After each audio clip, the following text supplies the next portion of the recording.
you can see we're looking at Acts 19 and 20 tonight. That's not a mistake. If you recall, we just finished up 1 Corinthians, the book of 1 Corinthians last week. And Lord willing, next Wednesday we'll start 2 Corinthians. But if you're not familiar with some of the background or some of the things that were going on in the life of Paul during the time of the writing of these epistles, and of course some key information in 2 Corinthians revolves around this. It's kind of the reason why we're going back to the book of Acts and studying here.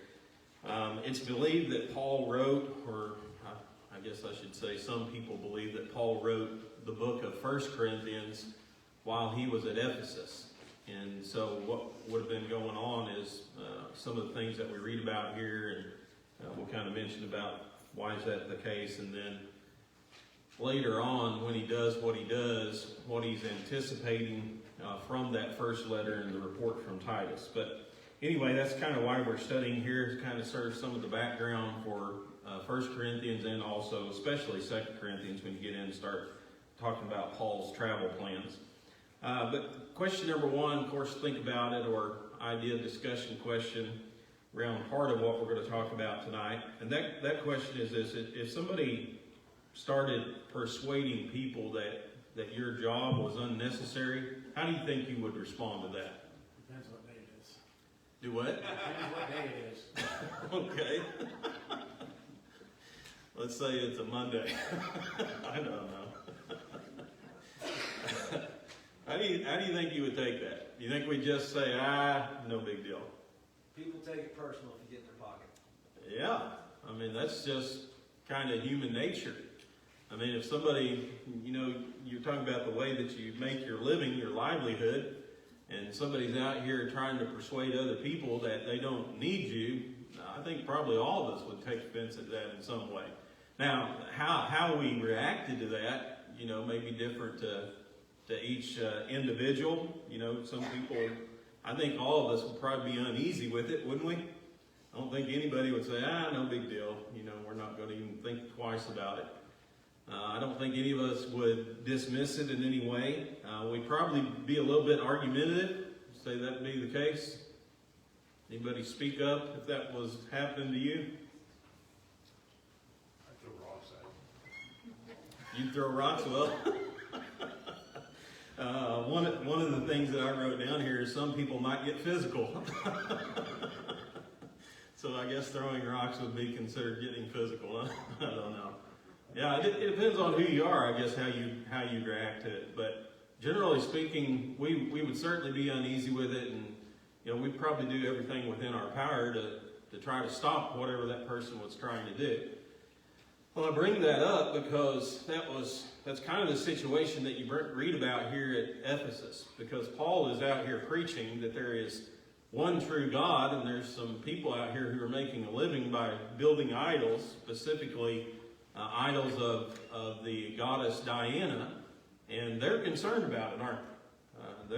They're going to do everything within their power to try to keep Paul from, people thinking that what they're doing is an unnecessary thing. So we read about that here. One of the things that happens to Paul at Ephesus. Incidentally, anybody remember how long did he stay at Ephesus?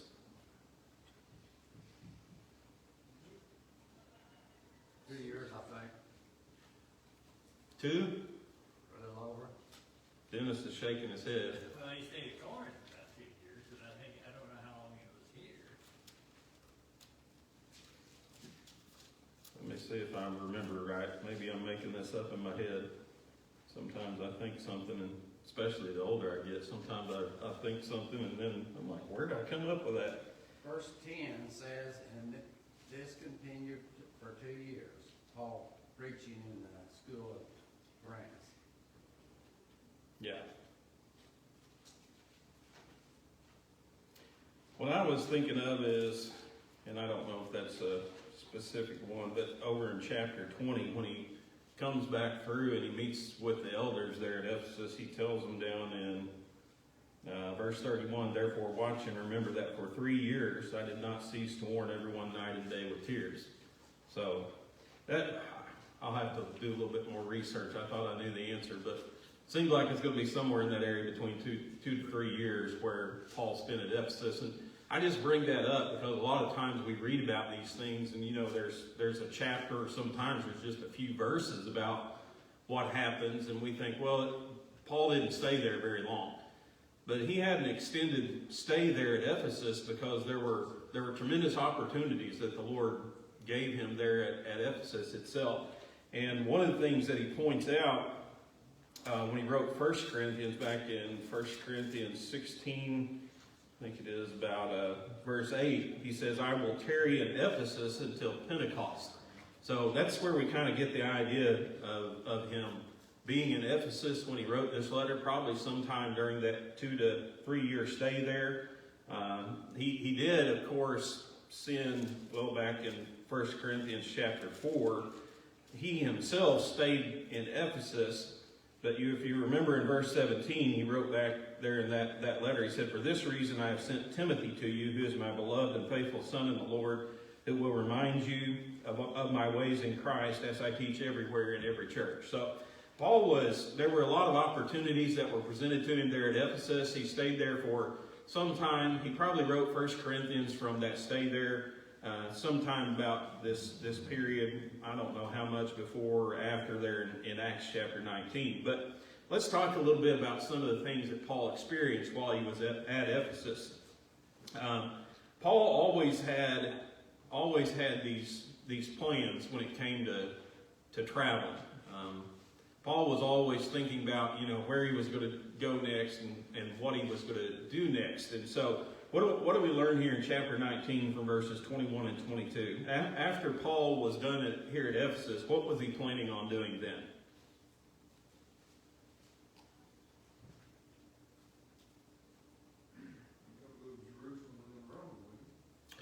Yeah, well, first of all, where was he going to go? Yeah, he was going to go into Macedonia, and then he was going to go into Achaia.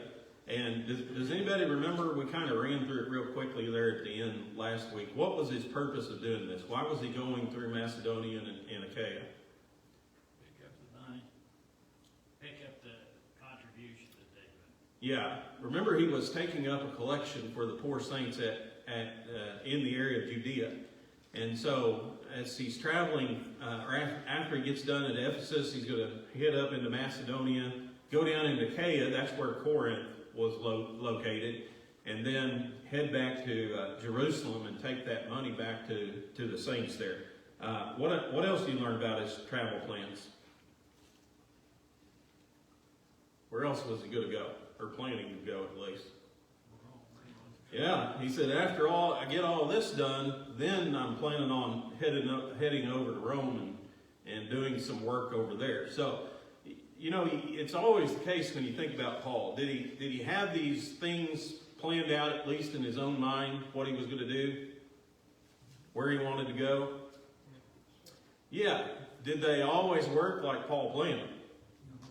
No, sometimes, remember, we read about in the book of Acts, Paul had these plans, and God says, you go over here, and you teach these people, and you go to this place instead. But Paul always had these travel plans. And so one of the things that you learn about when we get into the book of 2 Corinthians, he had great plans to come and to visit the church at Corinth itself. And, there's some places and times that those plans just didn't work out like they should have. But he did have the plans after he left Ephesus. He was going to Macedonia, then into Achaia, back to Jerusalem, and then after that he was going to preach the gospel in Rome. You also read about in verse 23, as he's in Asia, or for this time, that there was a great commotion. There was a big stir that was rising about. And notice how Christianity is referred to there in verse 23 as the way. Why do you think Christianity was referred to as the way?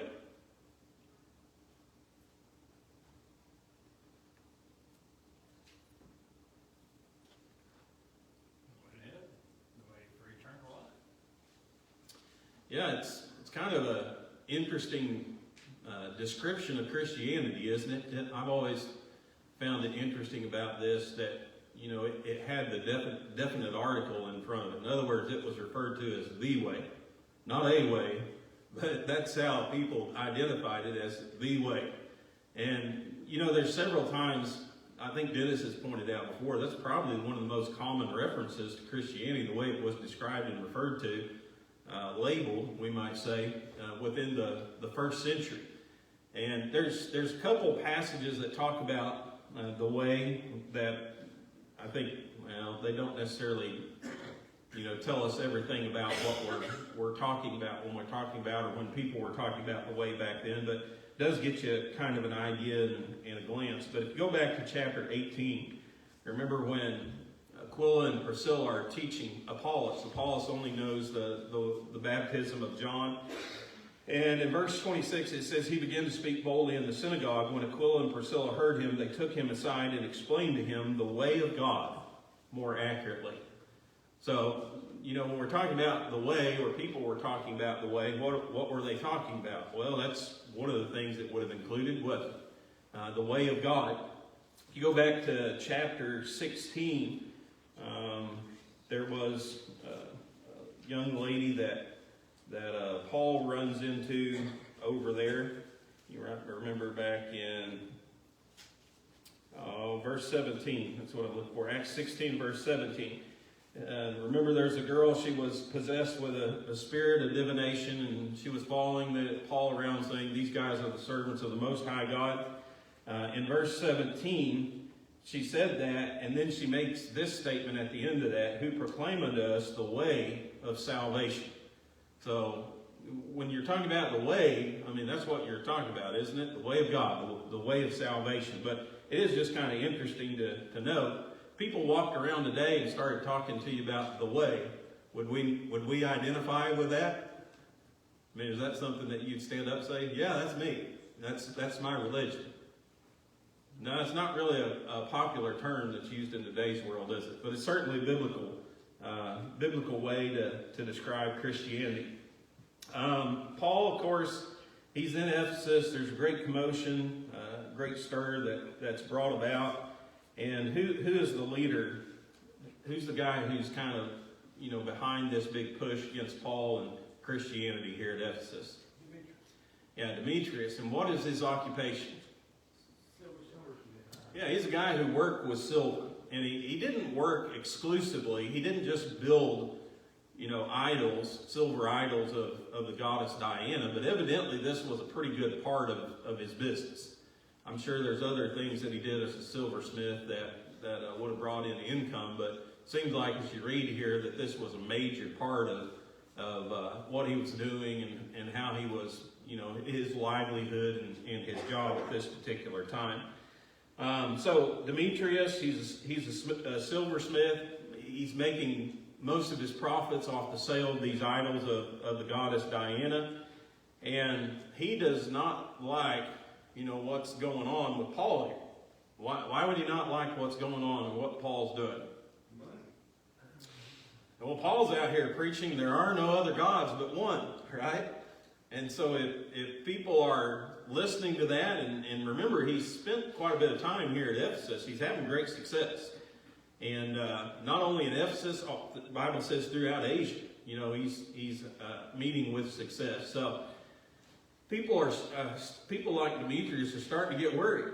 If what's going to happen if everybody starts believing this? We're going to be out of a job, and we're not going to be able to make any money anymore. So you think about what do you have to do as a Christian to make enemies? Tell the truth. All you got to do is tell the truth. That's it. And that's all Paul was doing. It wasn't like he was down there at the temple of the goddess Diana, and he was protesting, or anything like that. He was just out here preaching the truth. And you think about the gospel, the gospel, when you tell the truth, like Jesus said, you're going to have enemies. You're going to make enemies. Just something that comes with the territory itself. So when people, and this is one of those things that's kind of a parallel in our society too. When people are making money off of sin, and you go out here and you preach against sinful things, that's going to ruffle some feathers, isn't it? And you think about the world today. Why do you think the world today is so opposed to the gospel of Jesus Christ, the truth? Darkness wants nothing to do with life.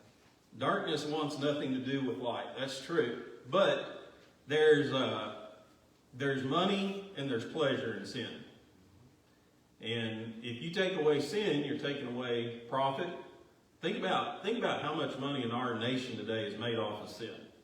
And think about all the things just in America that have been legalized that are sinful in nature. What did you quote, the $18 billion just here a while back? Yeah. I mean, there's all kinds of money that's being made off sinful things. There's also a lot of pleasure that's being had off these things. So if you preach against these things, you're taking away people's pleasure, you're taking away people's money. Shouldn't surprise us if people become opposed to that. And that's kind of the situation here that Paul had run into. So why did question number 5 here, why did the silversmith's talk create such an uproar? What are things, think about this as humans, what are things that get us stirred up? What kind of things do you have to talk about to get people stirred up? Money? Yeah, that's politics. Okay. Religion? Hey! Paul's 2 for 3, isn't he? So he's talking about people's religion out here, talking about their God, right?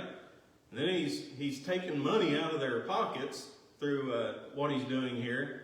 I don't know politically. Well, there might have been a little bit of political motivation behind some of what these people were doing too. But when you're talking about people's jobs, you're talking about their livelihoods, or you're talking about their religion, those are things that stir people up pretty quick. People get in an emotional panic pretty quickly in that situation. So Paul had several of these people who were really upset with what he was doing. So they decide they're going to do something about it. They're going to take matters into their own hand, and they form a mob. So think about just in the history of our nation. Generally, what happens when a mob is formed? Nothing good, right? I think Benjamin Franklin, I always remember a quote that he had. He said, a mob is a group of people with a bunch of heads but no brains. And there's a lot of truth when you think about that. There's a lot of people in a mob, but generally speaking, do people in a mob think clearly?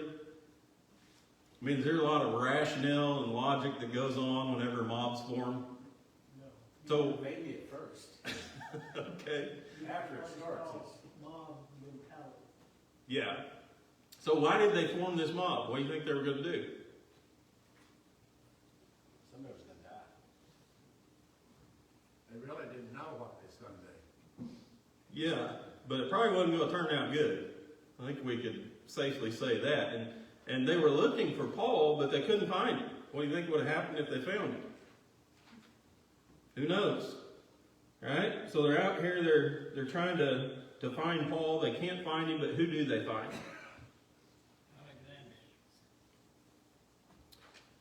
No, he comes on a little later, doesn't he?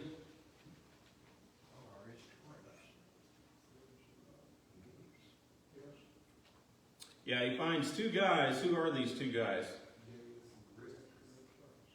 Yeah, and what relationship do they share with Paul? Why would they grab these 2 guys?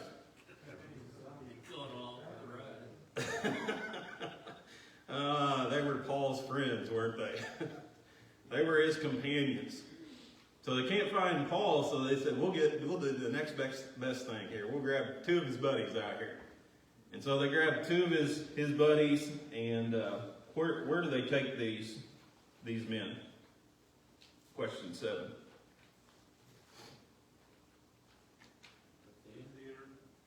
Yeah, to the theater. Now, you have to understand in that day and age, a lot of these major cities had these places that would hold a lot of people, and they did a lot of public things there. It wasn't just made for one reason and one alone. Some of them held games there. You know, that was pretty common in that day and age.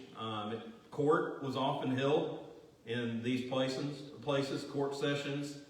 You also had the public elections. When officials were elected, they would be held in these particular areas. So it's kind of a place that's known. You know, if you want to do something out in the public, you want to get everybody together, that's where you went. And so that's what they were doing. They grabbed these two guys and they bring them into this very public place where a lot of people can fit in there. And I guess now they're trying to figure out, you know, what are we going to do? What's our purpose? What's our goal and what's our agenda here with these two men? So Paul hears about it, and he hears that got two of his buddies here, and what does Paul want to do? Get him. He wants to sick him. He wants to go in there, doesn't he? He wants to go before this mob. So why do you think Paul wanted to go in front of this mob? Well, that would be the most logical explanation, wouldn't it? You know, two of his friends were in there, and he didn't know what was going to happen to him, and people were mad, and they weren't really mad per se at these two guys. They were really mad at Paul, weren't they? And so Paul's probably thinking, you know, I don't want anything to happen to them. I'm really the one that they're after, so I'll go in there and, you know, they'll probably set them free, and then we can figure things out from there. This was more like normal stuff that happened to Paul. Yeah.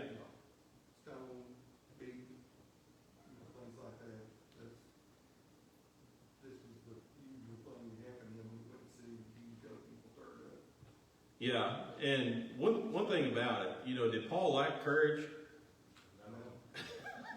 That dude was not afraid of anything. I mean, he didn't care. I mean, even, you know, he goes places knowing, well, at the end of his life, he knows he's going to die. And he said, well, I'm going anyway. I don't care what's going to happen, you know? So, but that guy was probably one of the most courageous individuals that you'll read about within the Bible.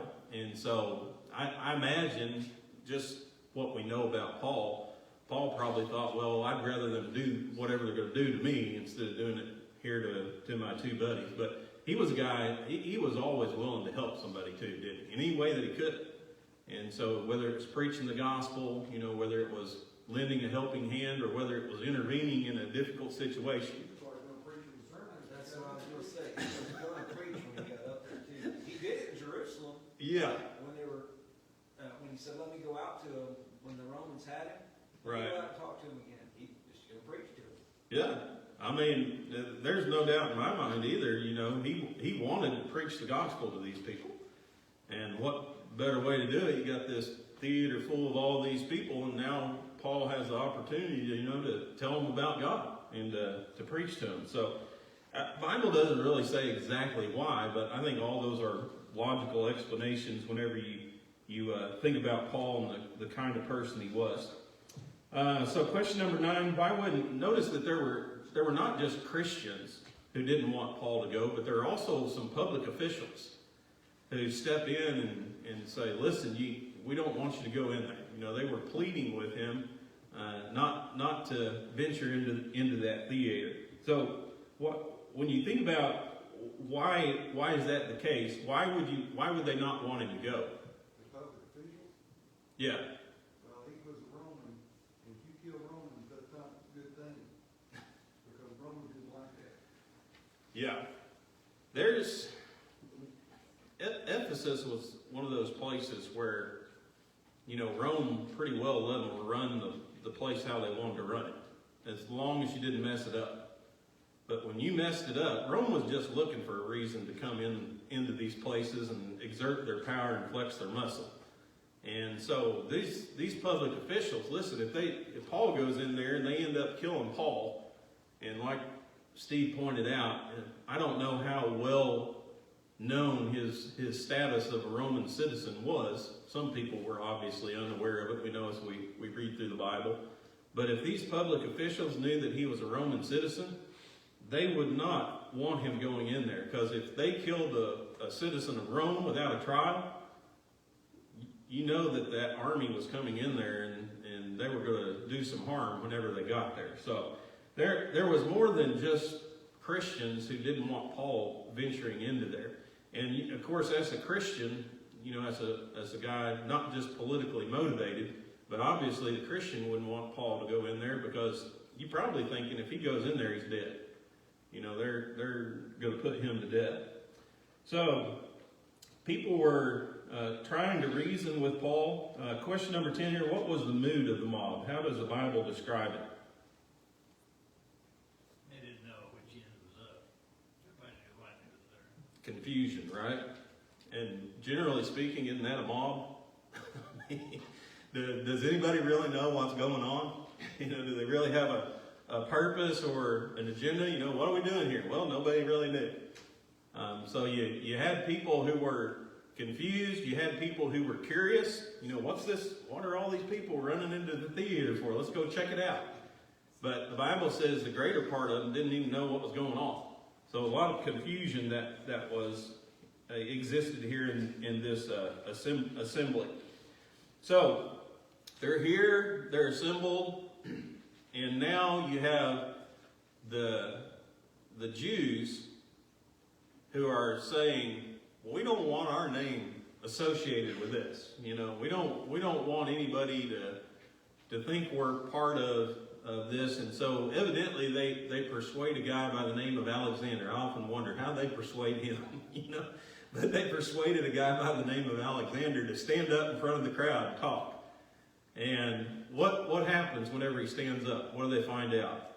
They realize he's a Jew. Oh, he's a Jew. Well, what's Paul? To them. Paul's a Jew, right? So they got to be together. This guy's one of the guys who's helping Paul out here. And so as soon as they figure out he's a Jew, the Bible says for the space of, what is it? Was it 2 hours? 2 hours. They just sit there yelling, "Great is Diana of the Ephesians." Wouldn't even let him talk. But the Jews, they were always looking out for themselves, weren't they? And they wanted to be sure that nobody associated with them with what Paul was doing. And not just religious motivation, but political motivation too. If something happened, they didn't want the wrath of Rome to come down upon them and make them think that, well, all Jews are a part of this in the city of Ephesus. But anyway, Alexander tried to smooth things out for the Jews, but that didn't turn out too well. The Jews themselves wouldn't have been, they wouldn't have been happy about Artemis and stuff like that. No. They've had probably discussions, all political discussions, about Artemis. Yeah. Diana, or whoever you want to call her. Right. So, but the motivation here, of course, they were fighting against Paul as much as anybody was. They wanted him dead more than anybody. So the motivation, they could have sided with him, couldn't they? Well, I'm not 100% sure that he was 100% against it. But look at all that's already happened in Ephesus. The witchcraft people burnt their books and all this sort of stuff. So there's been a tremendous amount of stuff happen that might look good as far as Paul's. I don't know that Alexander, he was maybe not 100% for Paul, but he may not have been 100% against him, especially against Artemis. The type of town it was. Yeah. I can't imagine any Jew living there would have felt very good. Well, it may be, but I would say the general reaction of the Jew toward Paul everywhere he went was not favorable. They didn't want anything to do with Paul. They wanted him out of town as much as anybody. But they were always about looking out for themselves, weren't they? They were always about saving their own skin, for sure. But eventually the city clerk, he comes along. He's kind of able to get things in order here. And what reasoning does this city clerk use to finally, well, what does he say and what reasoning does he use to finally get this mob to dissolve? They don't get charged for, don't want the Romans mad. Yeah, there's a couple of things. The first thing that he said is, listen, you don't need to stand here and yell. Everybody knows Diana of the Ephesians is great. Okay, we all know it. We all believe it. You know, you're just, there's no reason for you to do what you're doing here. Remember, they've been doing it for 2 hours, just yelling out. The second thing that he talks about there is, you know, what crime have these guys committed? You know, they robbed a temple. Did they desecrate some property? You know, what crime you go charge them with here? And if you do have a crime to charge them with, you better do it through the due process of the law, or else the Romans are going to come down here and get us for it. So he was able to, you know, kind of pacify, I guess, the anger of the people and talk some sense into them. But that had to be a pretty difficult situation, didn't it? And remember, Paul, he had a lot of success in the places that he went, or in most of the places that he went. But there was a lot of adversity that he faced along with it too. And so it's just kind of interesting to think about some of the things that Paul was experiencing, you know, when he wrote these letters to the church at Corinth. So if you go over to chapter 20, just first part there, you kind of read about, remember we talked about the plans that Paul had after he left Ephesus. The first question, though, 13 there in that section, is the question, why do you think Paul traveled so much? What was his purpose in traveling everywhere he went? Yeah, first and foremost, he wanted to preach the gospel in places people had never heard it before. You know, and Paul said, I want to go everywhere I can, as far as I can, and preach this message to people. But really his goal was to go where it hadn't gone, you know, not to go back further. Now, you also read about, it wasn't his only goal just to preach the gospel to the lost. What did he do on these missionary trips?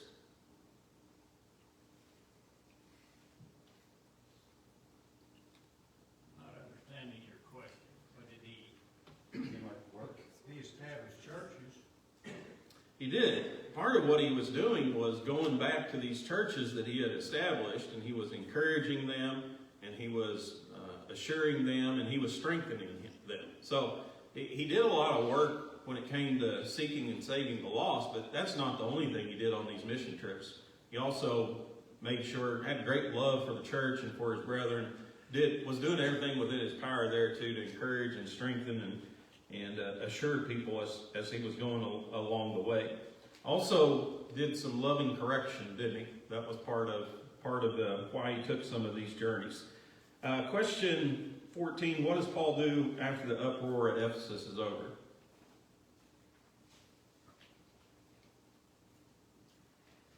What did he plan to do?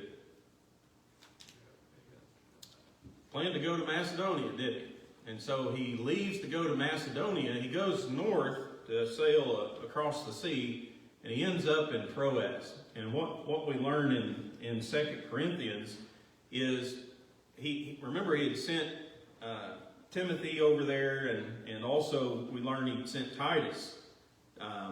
But he was expecting to meet up with Titus and kind of get a report as to how that letter was received, you know, and what went on. Paul said, I'm going to stay here in Ephesus till Pentecost, but he went ahead and sent that letter on through the hands of one of his helpers. And so he was really interested, you know, how are they going to react? You know, how was it received? And he wanted a report. Titus ends up not meeting him there. He thought he would at Troas, but he ends up going on over into Macedonia before he actually meets up with Titus. We'll study a little bit more about that when we get into 2 Corinthians. But he does eventually, after he stops at Troas, he sails across to Macedonia. And what does Paul do while he's in Macedonia? Verse 2 there.